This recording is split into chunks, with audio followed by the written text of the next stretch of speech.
Hey guys, welcome back to Elvis Car Reviews. I hope that every single one of you is having a beautiful day. I am not having a beautiful day just because my car is acting up again, and I'm tired of counting how many times this car has given me problem.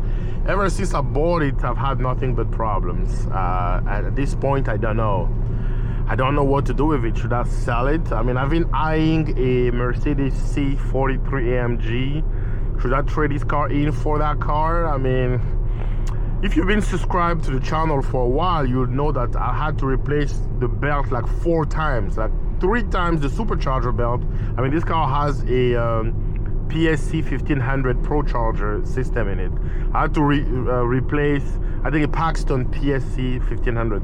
I had to replace that belt 3 times, and then the engine belt once.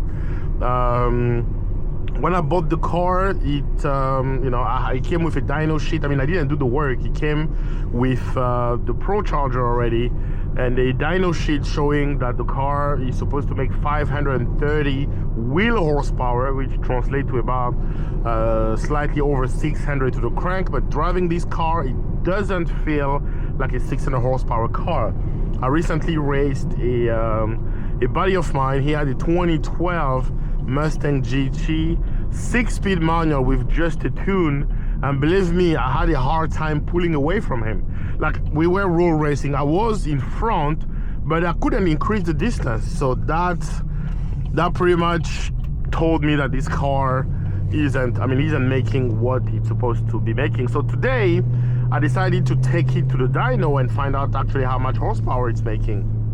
On my way to the dyno, I felt like a transmission jitter. Like from first to second, the car was hesitating to shift, and then it acted like it was gonna die, and then the engine took back on. Like, it was a bit weird. And I tried to push it again, and I mean, my instinct just kicked in. I figured there must be something that needs to be addressed.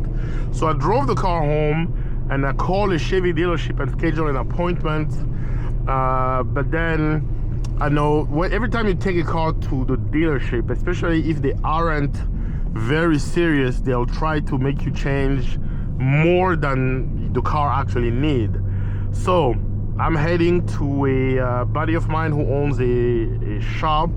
He did a transmission fluid flush on a couple of my cars, and I went to him before and explained to him the problem. He told me that there is a bulletin, whatever it is, bulletin item on this, and he showed me he had a couple of Chevy Silverados and Tahoe in his shop with the 6.2 engine, with the, I think, similar transmission. I'm assuming this is a 6-speed automatic transmission, and they all have the same issue.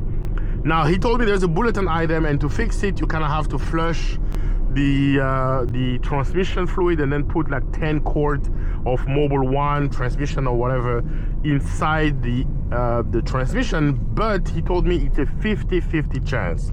It might work, it might not work, and he has had that done in a couple of vehicles, and they haven't necessarily fixed the issue. So he told me it's at my own risk.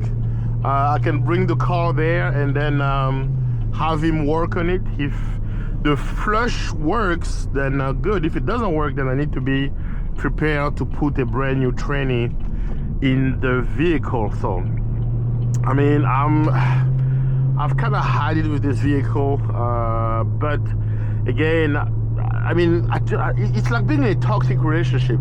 You see all these little traits, but you still believe that you can still fix the relationship, like you can still make it work. One of the things that's pushing me to try to keep trying to fix this car is it only has 19,000 miles, and for the price that I paid for it, I will never make the money back. I will never make it back. So I'm deciding whether I should lose some more money, or I should, damn, that was a bad accident. Whether I should lose some more money by trying to fix the car and hopefully this fixes it forever, or it will just be a giant money pit and putting some more and more money. I mean, if the car had like, what, 100,000 miles, I would be worried, but it only has 19,000 miles. That's what doesn't make any sense. So first of all, I mean, I'm never going to modify this car again. After this is, because he told me after the fluid flush, I have to drive the car for 400 miles. And if he doesn't do it after that, it means it's fixed. If he does do it, that's when he will drop the pan of the transmission and then see if there is some metal shaving in the transmission, and then, you know, determine whether it's bad or good. So I mean, I guess that's what I'm gonna be doing. I'm so tired, but apparently it's a common issue with GM right now, so I'm gonna keep my fingers crossed, guys. I like this Chevy, man. I like Camaros. I've owned a 2016 one SS with a 6-speed manual, one of the greatest car I ever owned. Unfortunately, I had to sell it for, you know, at that time I wasn't financially stable, so it was an irresponsible movement, or an irresponsible move, sorry, to own a car like that back then. Now that my, you know, finances are decent, I decided to get another Camaro, and look all the problem I'm having. Probably, I mean, I should have maybe gotten a 6-speed manual. That's probably would have been better, but yeah, we're heading to my buddy's shop right now. I want to drop it off and hang on to my phone and wait until he tells me what the fix for this is. I still believe that, I mean, like I said, the car has only 19,000 miles and it barely gets driven. Granted, it's a 2011 vehicle, you know, it's 2011 vehicle. It's like, what, 14 years old? I don't know, guys. I don't know. It's 14 years old, only has 19,000 miles.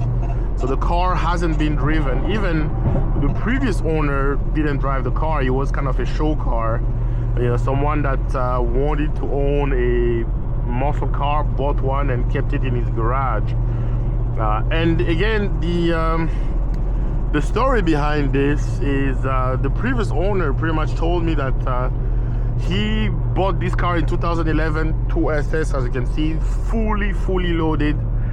And then a year later, they came up with the ZL1, because the ZL1 didn't come until 2012. And his brother bought a ZL1 and was making fun of him. Oh, you have 400 horsepower. You should have waited just a year and get the ZL1. I mean, you have 580. So he kind of got pissed, and because he was already, you know, in deep water with this vehicle, he decided to get a Paxton supercharger.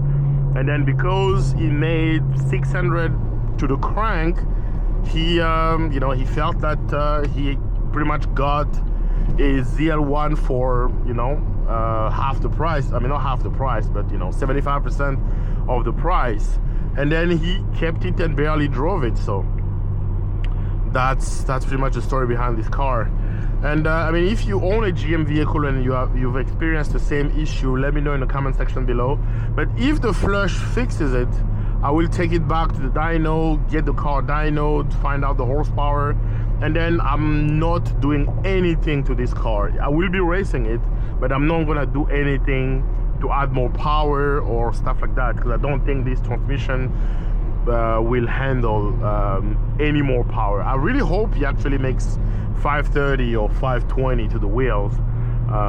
If he makes less, I'll be disappointed, but yeah, let me know in the comment section below, guys, if you've experienced the same issue with your 2011 to 2015 Chevy Camaro SS.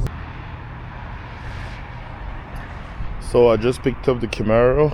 They did the transmission fluid flush. Now the big thing is to drive it 400 miles and then see if the problem went away or not. There's also a recall on the key, by the way. I haven't had time to do it. There's a recall on the key. I already put 11 miles on the car. So far so good. It's shifting okay. First to second is still a little hesitant, but I think time for the what you call time for the new fluid to kind of work its way into all the components. So I mean, I think that's why they they asked to drive it 400 miles. So I planned, I mean, when the car broke down, or when I noticed that thing, it was when I was about to take the car for a dyno run. So now, I mean, this old guy in the Cadillac really wants to smoke. But then it's a regular Cadillac CT4, it's not even the CT4V, so that would be a waste of gas for me. Anyway, I was saying, I was about to take the car for a dyno to find out how much horsepower it's putting down, and then that's when I noticed the transmission. So my question now is, because they did put the new fluid in, can I still take it up to the dyno? Can I drive it hard? I forgot to ask my friend, can I drive it hard all those 400 miles, or should I just take it slow until the fluid settle in and then start driving it hard? That I don't know. So thank you guys for watching. I hope you liked the video. If you did, give it a thumbs up. If you are stopping by for the first time, do not forget to subscribe, and I'll see you in the next upload.